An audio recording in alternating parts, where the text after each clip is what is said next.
I was trying to think of something else, can't think. Across the equator. But yeah, I'm doing a short live today because I've got a new update to give you. And it'll probably tie over to the next videos that to come. So I'll give it normally a minute or two, see if who jumps on, who doesn't. And then I'll let the algorithm chat to. I'll say the algorithm. Can't say that word, never have. So yeah, I'm gonna explain what's going on with me today and what procedure I've been to have. It's not a huge procedure, don't get scared. I've not had open heart surgery, but something to do. It's actually something to do with the heart. Funny I say that. But yeah, so I've got to speak about that. I've got to speak about my current situation as in health wise. Give you a bit of a backdrop how I've been the last 2 weeks. And then going into my IV cycle in June, what I'm hoping to get from it, things like that. So like I say, it's 11:25 here in the rainy northwest. Let's put it that way. It's been a weird day today. 1 minute it looks like the sun's shining. You can put some stuff on the washing line, and then you're taking it off 5 minutes later. Does it remind you of anything? Yeah, Manchester City Central. So as you can hear, I'm actually bringing a bit of mucus up whilst I'm on this live. I've just had a little butter with some cheese. So normally when I have cheese in my diet or dairy, I will have that more mucus production anyway. So I woke up this morning and I'll give you the lead up.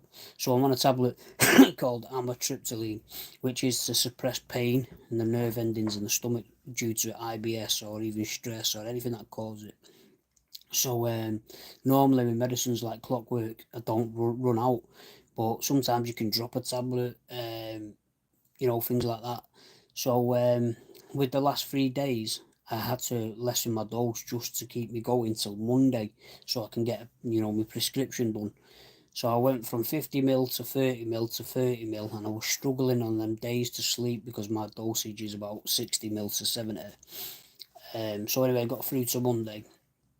I took 50 ml last night just to not shock the system, see if it helped. I did sleep a little bit better. I didn't sleep as well as when I take 60 to 70 ml. I woke up feeling very, very sick today, as in, that nausea feeling that you think might shift after you have a cup of tea, brush your teeth, that kind of thing. That didn't go. Then I was bringing a bit of the mucus production I was bringing up was very, very white. So clear indication that I'm growing something. If it goes from clear to white to brown to green, I always say like an amber colour. You know what I mean, like the traffic lights. I think that's a good way to monitor your sputum production and your illness. So I had to go to the hospital today because for the last 2 or 3 years, when I've been having my IV medication, the nurses have been coming out and they've been obviously doing me saturations, which is blood pressure, heart rate, and things like that. And they noticed that I have elevated heart rate, and it can happen when I'm speaking, like now. So I could have the oxygen sat on the finger, and it'd be, say, we'll give an example. It could be about 80 beats per minute. The minute I start talking, which isn't really physical exercise, it's just talking, it can go as high as about 110, 108, and then come back when I stop speaking. All right, Ray, you okay, mate? So these things were happening. So one of the nurses, who's pretty high up, said to me, speak to your specialist about it, because you could do with checking something out. So I went today, and I've got, as you can see, next to me port, I'm an hairy guy, but when I go on IVs, this all has to come off, this hair. So the bandage, I call it bandage, it's not bandage, dressing. I always do the nurse's head in, I call it bandage. The dressing can stick, so I had to be shaved. They didn't put no surgical tape on, so when I got home, it all started coming off. You can see it there. You got a little dial here. I'll show you the dial. I'm not ignoring no one, but I don't want to get lost whilst I'm showing you. So I don't know if you're seeing that, saying 11:30, but what was happening with a little bit of sweat or movement, it was coming off. So because we are on IV therapy, If I've not got it, someone has. Maybe the love of my life has got it. She had the surgical tape, so we put the surgical tape, and so far so good. I did get asked to do some exercise if I could, just to monitor it, but for two reasons I'm not going to do it. One, I was slightly sweating, it was coming off, and that's just through walking, nothing more, just walking. And second of all, I started feeling a bit sick today, and I think I'm due my IVs in June anyway, so it should be round about 16th of June I'll be due 'em.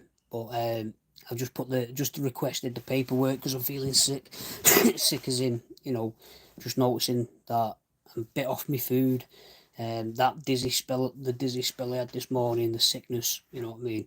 So these are all indications, and obviously I always say to people, monitor the sweat. Okay, if your t-shirt's on, obviously it's not going to be a pungent smell if you've got a chest infection or whatever.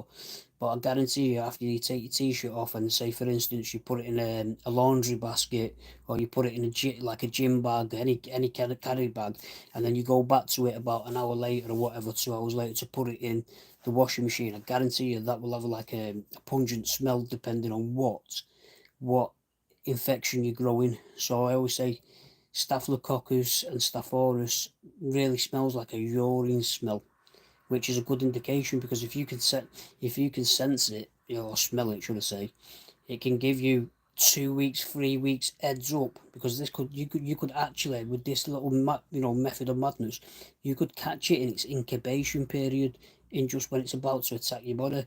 And if you've got good rapport with your specialist, or they know that you know how to handle your condition, they'll take everything on board, and then they'll get your medications going. So like I say, mucus production, if it goes from clear to white, that is a change.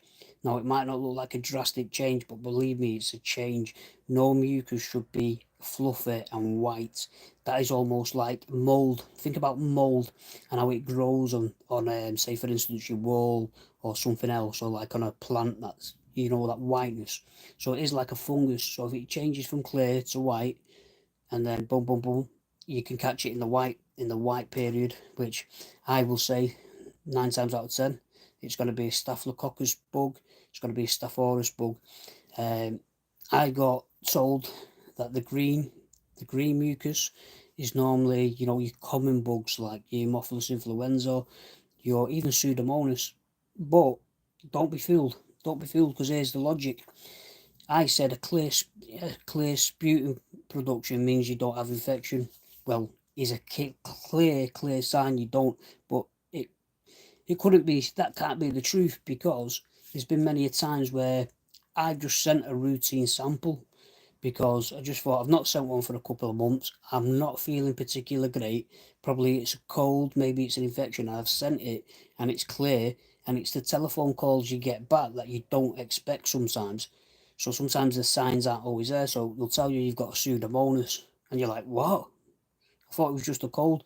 Now, the moderator on the channel called Vicar, and very similar situation with her, with the Pseudomonas. But what you'll find out is you'll see different signs with Pseudomonas. You'll feel a very, very lethargic feel, like you can't do, like you can't carry out most activities, because it's a very draining bug. Now, all bugs are draining, and none more so than the Pseudomonas, or I got Stenotrophomonas, something like that. Very, very rare bug. Them two, you think you're on death doors when it's in its, let's call it, its proper mutation attacking the body, and it's sending all its coalition to your lungs, and it's multiplying. Unless you've had something like that, you won't really understand what it feels like just to grow Haemophilus influenza. So yeah, two dangerous bugs, and not to be messed about with. If you've got that, I spoke to someone not long ago, maybe a couple of years ago, and she told me she's perfectly fine with Pseudomonas, and I'm not going to bring this person's name up, but for 2 or 3 years she wasn't medicated. And I turned around and said to her, listen, Pseudomonas is a very dangerous infection to having the lungs, especially if you've got a lung disease. And I'm very, very surprised that you're not on nothing.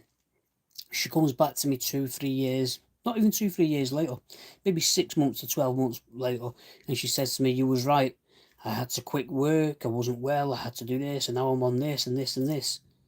So really, you know, some of these specialists should not be leaving people with Pseudomonas without any protocol to you know, keep it at bay or fight it. Because if you look at most lung patients, the high mortality rate and death in people like bronchiectasis like myself, cystic fibrosis, all come from a pneumonia or a Pseudomonas colonization. That so the proofs in the pudding, loves and lads and everybody in between. But anyway, guys, I think I'm going to spend my day just relaxing because I feel sick. I'll probably do a saline when I get off here just to keep everything moving. I will say as well, you feel very, very poorly with this condition if you're growing multiple bugs at the same time. So my mum suffers with bronchiectasis and she's just developed 2 bugs at the same time. And you know, that's what I would compare to a Pseudomonas. So if you've never had a Pseudomonas, but you've had, say, for instance, Staphylococcus and Haemophilus influenza growing at the same time, maybe that combination of the 2 bugs attacking the respiratory system and the whole body is the equivalent to having a mild, I'll say a mild Pseudomonas. I won't even say a moderate, and I will not even say, you know, an extremely high, potent Pseudomonas. On that note, guys, stay sexy, stay prayed up, and look after each other.